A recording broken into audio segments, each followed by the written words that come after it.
دا ډېره زیاته انتهایي د خوشحالۍ خبره ده او بلکې زه دا ګڼم چې تاسو لومړنی تنظیم یې چې تاسو داسې خبرې کوېسچنز سوالونه زموږ نه کوئ چې هغه تر اوسه پورې چا نه دي کړي او پکار همدا ده چې یو سړی یو کار کوي نو چې په کاره پوهېږي چې زما د دې کار نوعیت څه دی دا څه شی دی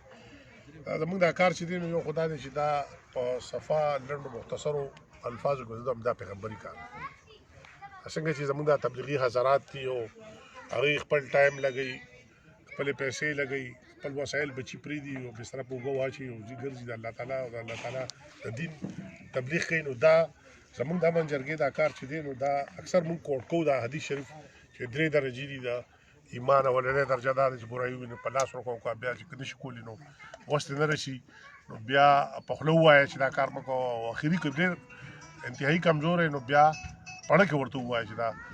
نو موږ وګورو زموږ د مسلمانانو الحمدلله زموږ هر یو شی ډېر ټیک ټاک دی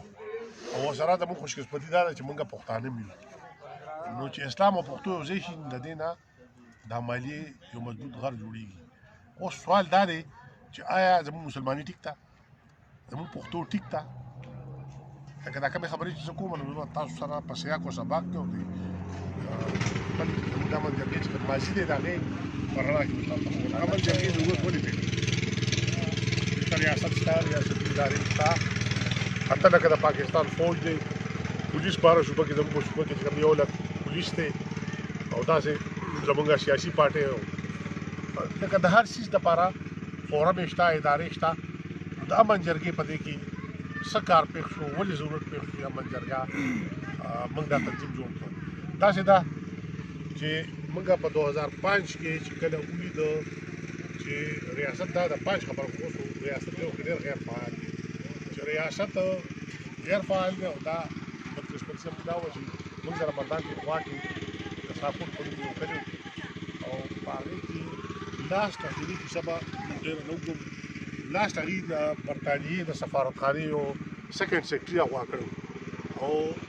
د هغې کوم دغه چې و ډیپلومیټ د هغه پیسې زموږ صوبایي حکومت وخت یو سړي ته راخلاص کړي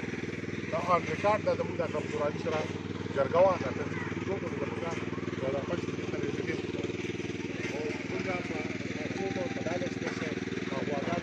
خیرآباد سورپل دی خیرآباد سورپل دغه دوران کې صاحبزاده خلیلجان هغوی تاسو ټول ورکېږئ زه خبرې هغه وویل چې نوراني صاحب تاسو دا دې چې کومې خبرې کوئ نو دا ډېر کولو رانغله زه تاسو ته وایم چې دا په دغه ځای کې چې دا کوم سید نواب او باچازاده او حکیم ګروپ دی د دې کورونو ته چې دا کومه لار ده دا زما په کور باندې ده او چې سار شي نو ډي ایس پي ګان او ایس پي ګان او دا لاندې افسران دا خو ډېر واړه خلک دي ډي ایس جي ګان راځي او دوی له پیسې ورکوي اغواکارو له او په پیسو خلک پولیس والا خلاصوي هغه وایي بس تاسو اوس ما له ټایم راکړئ دا یو کډنیپینګ شوی و